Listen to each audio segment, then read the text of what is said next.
Welcome back to my channel. दोस्तों, जहां तक इंसान ने यूनिवर्स को एक्सप्लोर किया है वहां तक इंसान ने यही देखा कि लाइफ सिर्फ ज़मीन पर ही एग्जिस्ट करती है और कहीं नहीं। लेकिन ये सच नहीं है।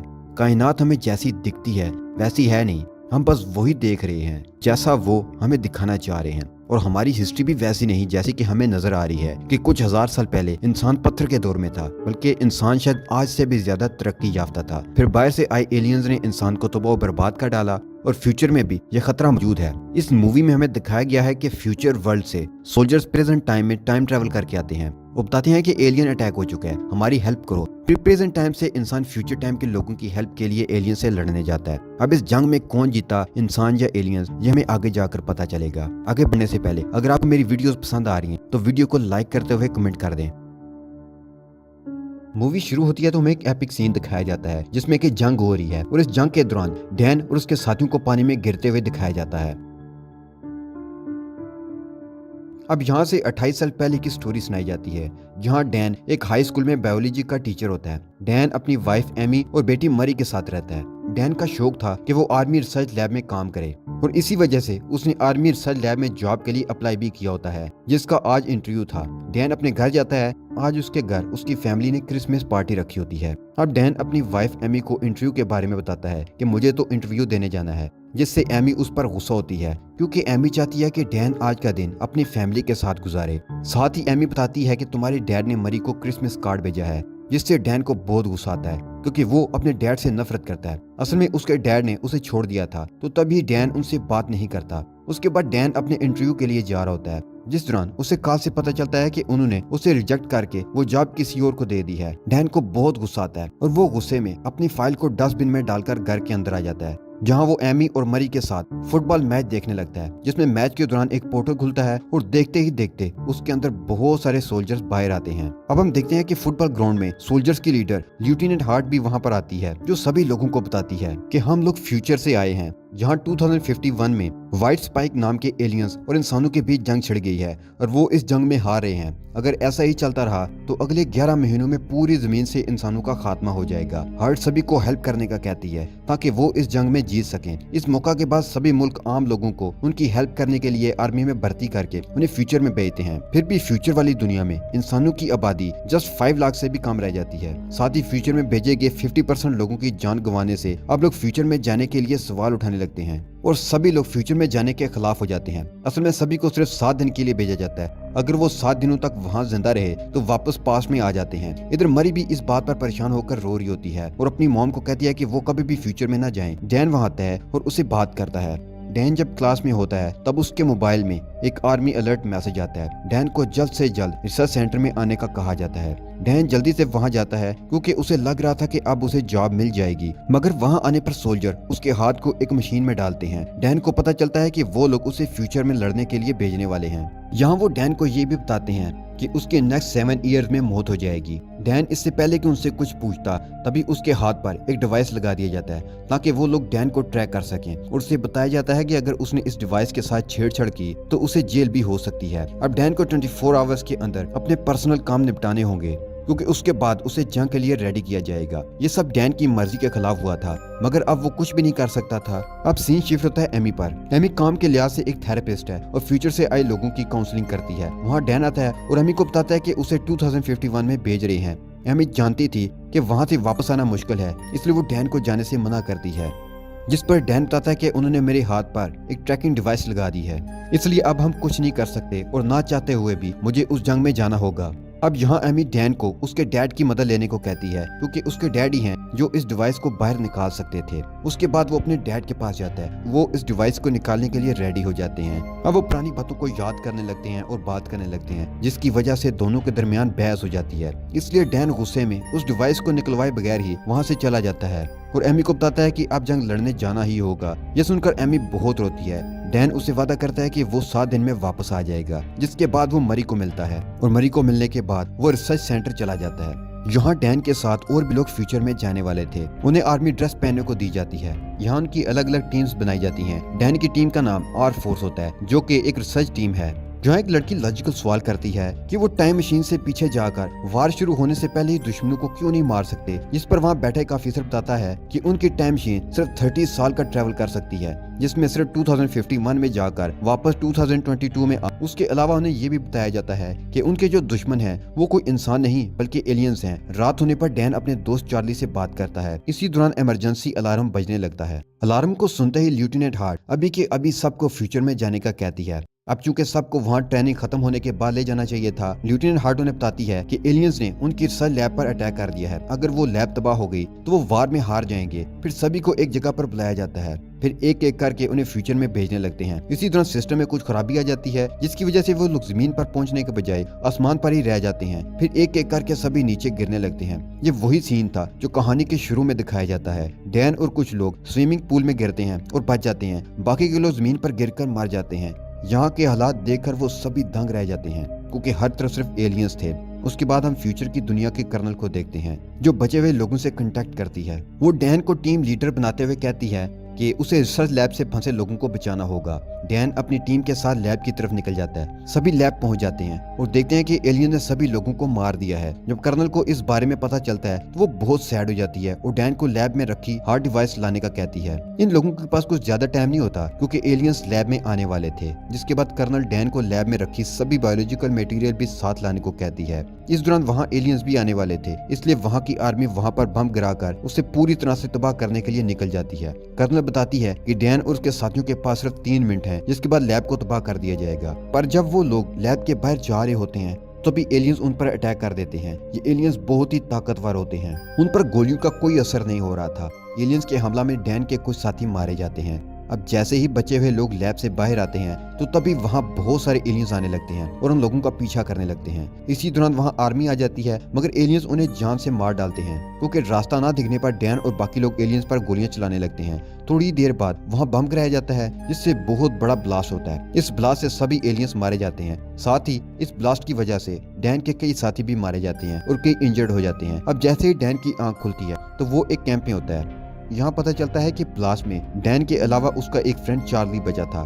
जब वो दोनों कैंप के बाहर आते हैं तो उन्हें अपनी टीम का एक और आदमी दिखता है, जिसका नाम डोरियन है। डोरियन बताता है कि वो फ्यूचर में तीसरी बार आया था, इसलिए डैन उससे पूछता है कि क्या तुम मरने से नहीं डरते हो, जिस पर डोरियन बताता है कि उसे कैंसर है, वो सिर्फ 6 महीने ही जीने वाला है, इसलिए उसे अपने तरीके से बची हुई जिंदगी गुजारनी है, न कि घर में पड़े हुए रहने से। इसी दौरान वहाँ 2 सोल्जर्स आते हैं और डैन को अपने साथ आने का कहते हैं। डोरियन और चार्ली को वापस लैब वाली जगह पर जाने को कहा जाता है। डैन डोरियन से चार्ली का ध्यान रखने का कहता है, क्योंकि चार्ली बहुत डरा हुआ था और वो वापस जाना नहीं चाहता था। इससे डैन जब कर्नल से मिलता है तो उसे पता चलता है कि वो उसकी बेटी मरी है। मरी फ्यूचर में बड़ी हो चुकी थी। अब डैन उसे देखकर बहुत खुश होता है और खुशी से रोने लगता है, और जैसे ही डैन उससे हक करने लगता है तभी मरी उसे रोक देती है और साथ ही वो उसे कहती है कि मैंने तुम्हें यहाँ जज्बाती होने के लिए नहीं बुलाया, किसी खास वजह से बुलाया है। तो डैन उससे पूछता है कि आखिर वजह क्या है, तो वो कहती है कि वक्त आने पर सब पता चल जाएगा। उसके बाद मरी डैन को अंदर ले जाती है और फीमेल व्हाइट स्पाइक के बारे में बताती है। मरी का कहना था कि फीमेल एलियंस बहुत ताकतवर और गुसील होती हैं, जो जमीन के नीचे अपना घोंसला बनाती हैं और एलियंस को पैदा करती हैं। इन फीमेल एलियंस की हिफाजत सभी मेल एलियंस करते हैं और उसकी हिफाजत में अपनी जान तक दे देते हैं।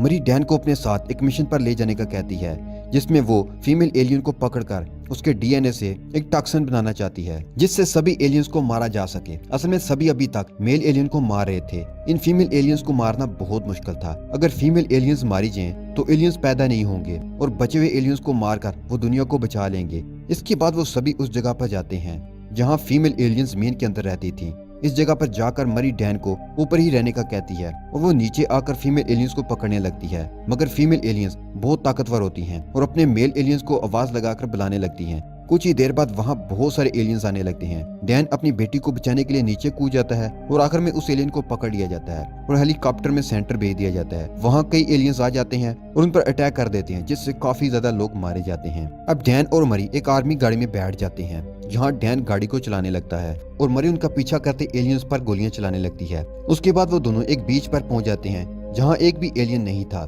इधर मरी डैन से गुस्सा होकर पूछती है कि वो हेलीकॉप्टर से नीचे क्यों उतरा, इस पर डैन कहता है कि तुम मेरी बेटी हो तुम्हें खतरे में देखकर मैं चुप कैसे बैठ सकता था। यहाँ मरी डैन को बताती है कि जब मैं 12 साल की थी तो तब भी तुम मुझे और मेरी मॉम को छोड़कर चले गए थे और फिर कुछ सालों बाद तुम्हारी मौत हो जाती है। यही वजह थी कि मरी अभी तक उसे देखकर खुश नहीं थी।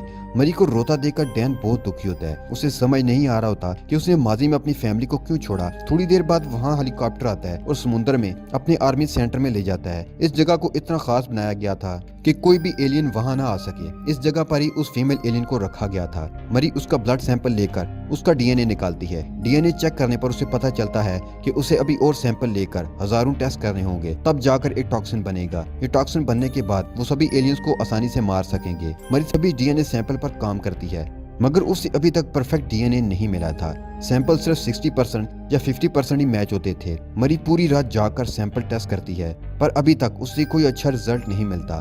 उसके बाद वहाँ डैन आता है जो मरी को रेस्ट करने का कहता है।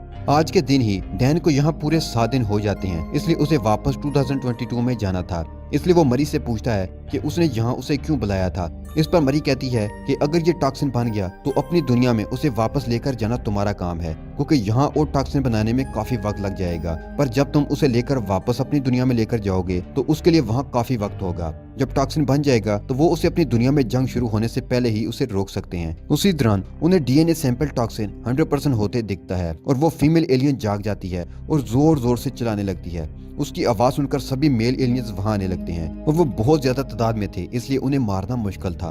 वो सोल्जर्स पर अटैक कर देते हैं और उन्हें बुरी तरह से मारना शुरू कर देते हैं। हम देखते हैं कि मेल एलियंस फीमेल एलियंस को आजाद करवा लेते हैं। डैन को जल्द से जल्द उस जगह पहुंचना है जहां से वो वापस 2022 में जाएगा, लेकिन इस जगह पर काफी एलियंस आ चुके होते हैं। दोनों उन्हें मारते हुए आगे बढ़ते हैं। तभी फीमेल एलियन मरी पर अटैक करके उसे इंजर्ड कर देती है। उसके बाद डैन मरी को लेकर आगे बढ़ता है। तब टाइम ट्रेवल मशीन ऑन हो जाती है। यहाँ मरी डैन से माफी मांगती है और कहती है कि मैं भी तुमसे बहुत प्यार करती हूँ। डैन अपनी बेटी को भी पास में ले जाना चाहता था, इसलिए वो उसके पास ही बैठ जाता है। पर तभी वहाँ फीमेल एलियन आ जाती है और मरी को पकड़ लेती है। इससे पहले कि डैन उसकी हेल्प करता, उसे बचाता, इससे पहले टाइम मशीन के जरिए उसे 2022 में भेज दिया जाता है। यहाँ डैन के साथ साथ चार्ली, डोरियन और बाकी कुछ लोग भी आए थे। डैन लेफ्टिनेंट हार्ट को वो टॉक्सिन देता है और बड़ी मिकदार में बनाकर फ्यूचर में भेजने का कहता है। इस पर लेफ्टिनेंट हार्ट कहती है कि अब जंप लिंक बंद हो गया है, यानी कि अब वो टाइम मशीन का यूज नहीं कर सकते, इसलिए वो ये जंग हार गए हैं। जिसके बाद डैन अपनी वाइफ से मिलता है। डैन फ्यूचर में मरी की मौत को लेकर बहुत दुखी था। वो घर आकर मरी को देखता है तो उसे गले लगा लेता है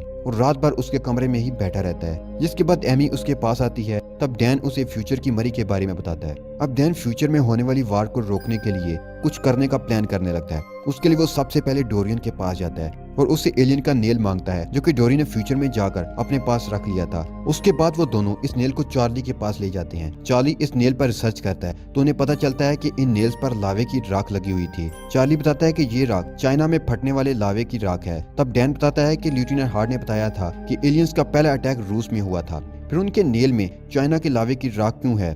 तभी डैन को उसका एक स्टूडेंट याद आता है जो वोल्केनोस के बारे में बहुत कुछ जानता था। वो तीनों उसके पास जाते हैं, जहां वो स्टूडेंट बताता है कि आज से 1000 साल पहले चाइना में एक वोल्केनो फटा था जिसकी लहरें रूस तक भी पहुंच गई थी, पर वो राख में बदलकर वहीं पर जम गई थी।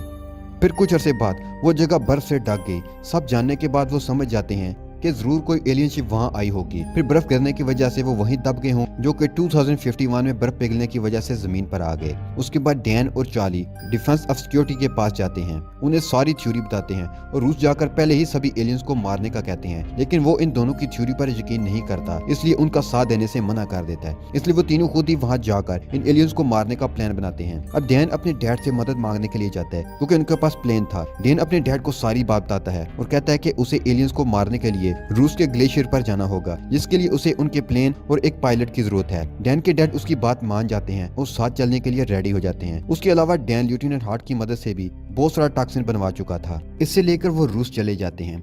डैन अपने साथ एक टीम लेकर गया होता है। वो सभी एक ग्लेशियर पर पहुंच जाते और एक ब्लास्ट करके जमीन के अंदर जाते हैं, जहां उन्हें एक एलियन शिप दिखाई देती है जो कि काफी वक्त पहले क्रैश हो गई थी। वो अंदर जाकर देखते हैं तो उन्हें एलियंस की लाशें दिखती हैं। यहाँ उन्हें पता चलता है कि कुछ एलियंस अपने आप को जिंदा रखने के लिए सो रहे हैं। डैन और उसकी टीम टॉक्सिन से उन एलियंस को मारने लगते हैं, जिस दौरान फीमेल एलियन जाग जाती है और इन सब पर अटैक कर देती है। डोरियन सबको शिप से बाहर जाने का कहकर शिप को ब्लास्ट करके सबको खत्म करने का कहता है। जिसके बाद वो सभी एलियंस एक एक करके बाहर आने लगते हैं, जिन्हें डैन के डैड गोली मारकर मारने लगते हैं। मगर ज्यादा एलियंस होने की वजह से डोरियन को शिप ब्लास्ट करनी पड़ती है, जिससे डोरियन की भी मौत हो जाती है।